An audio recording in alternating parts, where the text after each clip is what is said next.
India மட்டுமல்லாது உலக வரலாற்றிலேயே அதிகம் டிராக் செய்யப்பட்ட விமானம் என்றால் அது தளபதி விஜய் சென்னையில் இருந்து திருச்சி சென்ற விமானம் என்ற சாதனையை படைத்திருக்கிறது. ஒரே நேரத்தில் சுமார் 9,000 பேர் அவரது விமானத்தை டிராக் செய்து உள்ளனர். நடிகர் விஜய் தனி விமானம் வைத்துள்ளார் என்பது அனைவரும் அறிந்த ஒன்றே. இந்த பிரைவேட் ஜெட்டில் அவர் ஹைதராபாத், திருவனந்தபுரம் உள்ளிட்ட பகுதிகளுக்கு செல்கிறார். அதுபோல் சென்னை டு திருச்சி செல்லவும் இந்த விமானத்தை அவர் பயன்படுத்தியுள்ளார். விஜய் வைத்திருக்கும் தனி விமானத்தின் பெயர் VTTSG Hawker 800 XP ஆகும். இது ஒரு சொகுசு விமானம் என சொல்லிவிட முடியாது. இதில் உள்ள வசதிகள் நடுத்தரத்தில் இருக்கும் என்றும் இந்த விமானம் 100 கோடி கொடுத்து வாங்கப்பட்டது எனவும் சொல்லப்படுகிறது. விஜய் விமானத்தில் செல்கிறார் என்றால் இந்த விமானம் சென்னை விமான நிலையத்தில் தயார் நிலையில் இருக்கும். இந்த விமானத்தில் 8 பேர் முதல் 13 பேர் வரை பயணிக்கலாம். இதில் ஒரு விமானிகள் இருப்பார்கள், ஒரு பணிப்பெண்ணும் இருப்பார். இதில் உடலை வருத்தி கொள்ளாத அளவிற்கு சொகுசு சீட்டுகள்,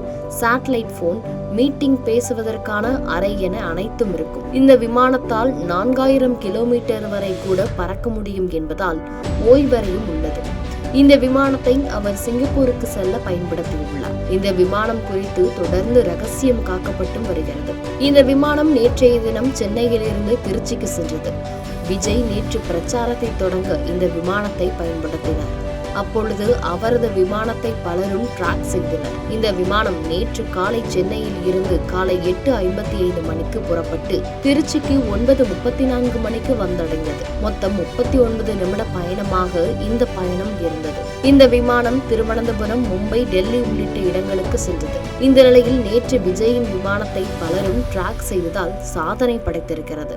இந்தியா மட்டுமல்லாது உலக வரலாற்றிலேயே அதிகம் டிராக் செய்யப்பட்ட விமானம் என்ற பெயரை பெற்று ஒரே நேரத்தில் 9,000 பேர் இந்த விமானத்தை டிராக் செய்து உள்ளனர். திருச்சியில் அவரை விட்ட விமானம் மீண்டும் சென்னைக்கே வந்துவிட்டதாகவும் சொல்லப்படுகிறது. செய்திகளை உடனுக்குடன் தெரிந்து கொள்ள கீழ்கண்ட கேபிள் மற்றும் DTH நெட்வொர்க்குகளில் எம்நாடு செய்தி தொலைக்காட்சியை காணுங்கள். பாதகம் செய்பவரை கண்டால் நாம் பயம் கொள்ளலாகாது பாப்பா. மோதி மிதித்துவிடு பாப்பா, அவர் முகத்தில் உமிழ்ந்து விடு பாப்பா. அண்மை செய்திகளை உடனுக்குடன் தெரிந்து கொள்ள இணைந்திருங்கள் எம்நாடு தொலைக்காட்சியுடன்.